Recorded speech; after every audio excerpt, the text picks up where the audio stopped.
All right, so I actually nearly just rage quit making this video.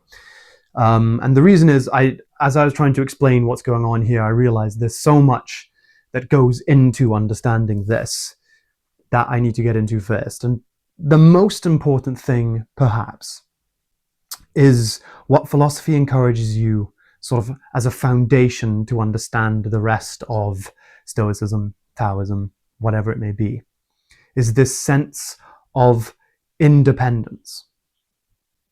All right, let me sort of conceptualize it like this. This is you again. Rather than needing, good things to happen to you, you know what I mean? Like, oh, the weather's great today, therefore I'm happy. My boss was really nice to me, therefore I'm happy. Someone said something nice about me, therefore I'm happy. What philosophy urges you to what it really nudges you into, and a YouTube video will never go as far as to sort of really get you there itself. But when you read the texts, when you meditate, what it really urges you to achieve is the following: not to depend on other things happening to you, but instead to depend upon yourself. That is the Stoic basis of anything, like any video you watch here on YouTube about Stoicism. This is the foundational antecedent that you must understand and truly grasp for any of this to make sense. Don't depend on good things happening to you. Depend on yourself. Be externally detached and inwardly I don't know.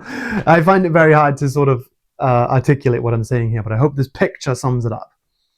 All right? You mustn't need anything to go your way to be happy. This is one of the pillars of Stoicism. You mustn't be dependent on other things. This is the point Seneca makes repeatedly throughout the letters. It's like you must be independent of fortune. You mustn't depend on your boss treating you well to feel good about yourself. You mustn't depend on your football team winning to feel good. You must be independent. Independent of fortune. That's such a key idea, okay? You must be independent. This is bad. This is good. Okay? Now, with that concept out of the way, let's return to anxiety specifically. Okay? Anxiety is your mind in suspense, totally preoccupied with the future to the point where perhaps you're even experiencing the future in the present moment. Right? You are presumptuously and preemptively and prematurely feeling pain for something which is yet to happen. That's what anxiety is. If, by the way, coming back to Stoic thought, if, by the way, it does happen. And this is the first point. You don't know what will happen. All things yet to come lie in uncertainty. All right? This is what the Stoics believed. You don't know what's going to happen. How often has it been the case that the thing that you're totally dreading, I hate the thought of going to work tomorrow, and then you get to work and it's like totally fine. And all of that anxiety you felt was absolutely pointless. That's point number one. You don't know what's going to happen. You don't know. You might get there to that thing that you're absolutely dreading, and it's absolutely fine. In fact, it's even good. You don't know. You have no idea what the future holds for you. You mustn't preemptively feel pain for what hasn't happened yet. That makes no sense. Independence, and you don't know. You don't know what's going to happen, all right? It ties into that beautiful Alan Watts anecdote about the Chinese farmer who, good things happen to him and people say, oh, this is so great for you. And he says, maybe. And it turns out the consequences of that great thing happening caused something bad to happen. And everyone in the village says to the farmer, that's awful, I feel so sorry for you. And he says, maybe. And the consequences of that bad thing happening led to good things, and etc., etc., etc. There's that sort of humility about how you look at the future and more broadly life and the universe. And you, as a human being, humbly admit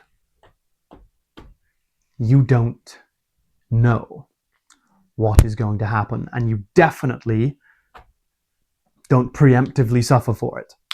Okay, so that's the first point, okay? Point number 2 is independent of fortune, right? So you have the anxiety for things that you kind of just vaguely feel anxious about, how it's going to go and work tomorrow. It's like you don't know how it's going to go and work tomorrow. You got no idea.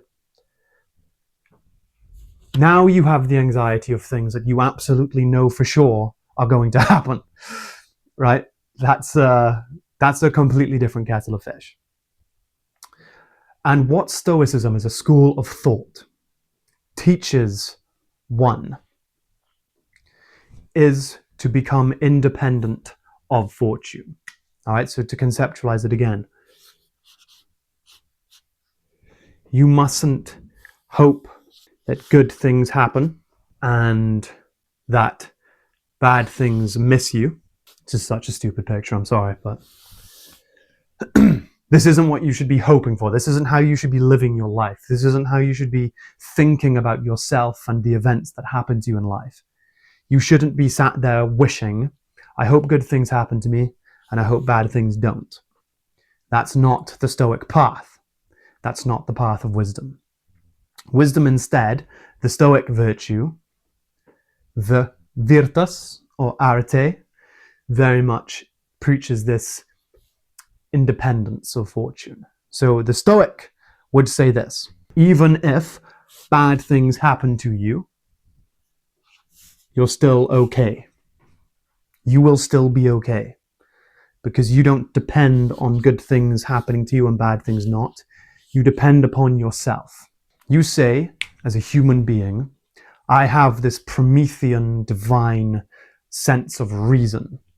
I have the Promethean human fire within me. I have a human soul. I have human reason. I can survive bad things happening to me. So if bad things happen to me, or if good things happen to me, I don't care. I'm independent of fortune. That is it. That is the sense of Stoic freedom that you've probably seen videos about. You should seek independence of fortune, and you must humbly accept that you don't know what's going to happen. So therefore, you can't prematurely feel pain for it or preemptively suffer for it, that which you don't know is going to happen. Okay? So sort of to come back to this initial drawing of the brain in suspense, the mind that is totally preoccupied with the future. Now that you understand you don't know what's going to happen, and you should be seeking independence from fortune, what you can effectively do is cut that link and realize that you are your own person.